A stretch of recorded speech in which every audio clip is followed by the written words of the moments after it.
এটা ছুঁড়ে মারবো, যে 5-এ 5 পায় সে হবে আজকের বিজয়ী। ঠিক আছে। তাহলে 5টা মারবো। কে আগে মারবে? আমি। শুরু করো। ঠিক আছে। 1 আর তোমার পয়েন্ট 1। এখন আমার 1-1।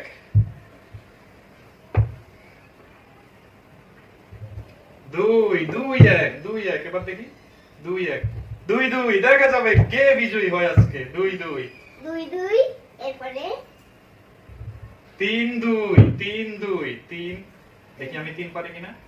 3-3 জমেছে খেলা, দেখা যাবে। এখন আমি 4-3 4। হ্যাঁ দেখি এবার, দেখি হাত ছড়াও। 4-4 হাড্ডাহাড্ডি লড়াই। আমার বুকের ভিতরে কেমন করতেছে। 5 এবার শেষেরটা আমার। করো।